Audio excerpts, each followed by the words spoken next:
Hi, and welcome to XTV. We're here outside the Northcote House, where some of the conference rooms and the lobby are being occupied by students in support of the UCU strikes. We're going to see if we can talk to some of the students and maybe the administrative staff. We decided not to enter so as not to disrupt the occupiers' one-in, one-out system, so we're going to try and talk to them through the window. So, who are you guys? Hi, we are Exeter Student Support the UCU. We're here occupying the University Administration Building, which is Northcote House. We've been here since Monday at 9 a.m, which is when we disrupted the University Executive Vice-Chancellor's Executive Group meeting, and we've been occupying the building ever since. So what are you trying to achieve with the occupation? So we want to put pressure on Steve Smith and the Vice-Chancellor's Executive Group to issue a statement of support for the UCU strikes in the form of recognising the USS analysis of the pension scheme and saying that they agree with it. Just to add to what Ross was saying earlier, actually, we do also have a second demand, which is we want more clarity, we want more transparency from the university in terms of its finances, in terms of its communications, in terms of its investment program, which right now goes through third parties, which are very difficult to trace where it comes from. That's a different issue, but it feeds into the same broader issue of the marketisation of education, which is what everybody here is ultimately opposed to.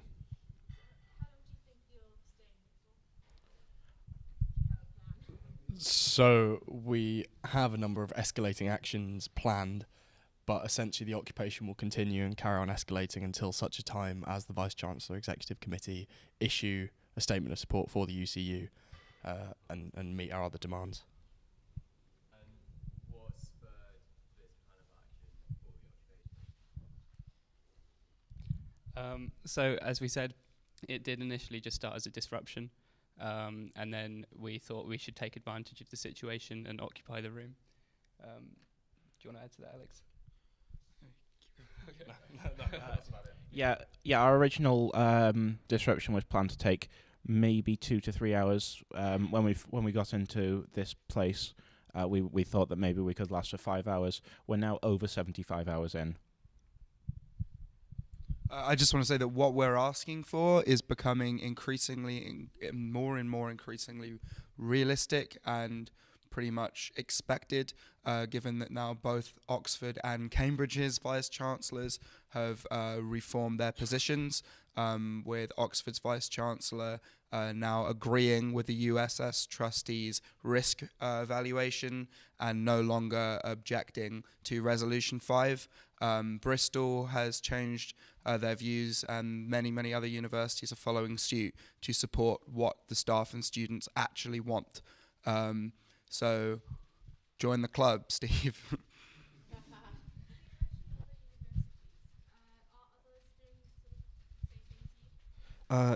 So there's plenty of other universities doing it. We mentioned Bristol right now.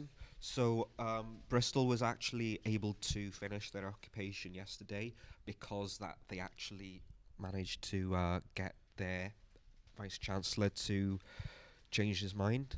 We also think it's quite important to recognise that all of the concessions that have since been made are in direct response to the pressure that's been applied following the welfare mistakes made by senior administrators, such as denying our other occupation toilet access, preventing food from getting in initially other than being squeezed in through the window alongside sanitary products.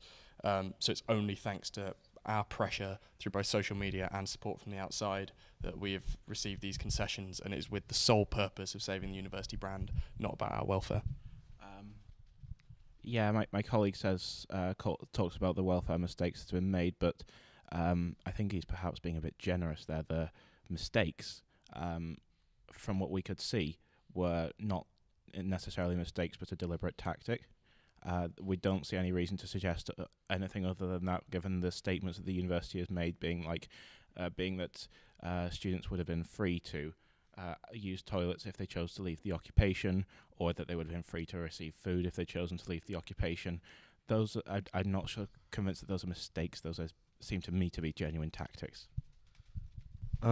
I'd like to emphasise that our dispute is like absolutely not with the security that is like guarding us.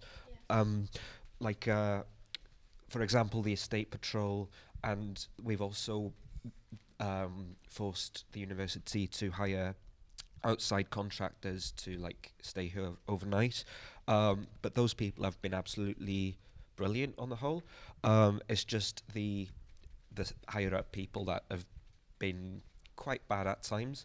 The person that was tackled to the floor, he was tackled by the head of security himself, right? So that just shows everything, you know. We want to support the campus security.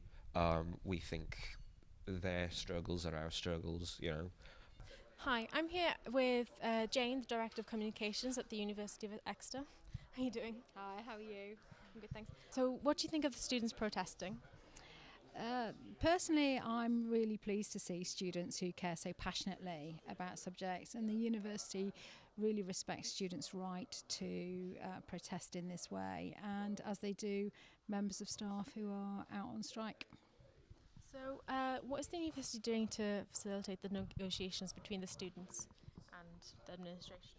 So we're in constant dialogue with the students. Staff are going in to see them twice a day. We're making sure that all their welfare needs are taken care of, and you know, anything that students want to talk to staff about, you know, we're relaying those conversations, and in any dialogue, obviously, that's how you go about it. So yeah, that's what we're doing on a daily basis, twice a day. Thank you. Thank you so much for your time. Oh, Steve Smith, it's time for you to come support the UCU. Oh, Steve Smith, it's time for you to come support the UCU. With 1 week left of planned action, it remains to be seen how much longer students will be occupying Northcote House and whether the dispute will be resolved. I've been Ilona, and thanks for watching XTV.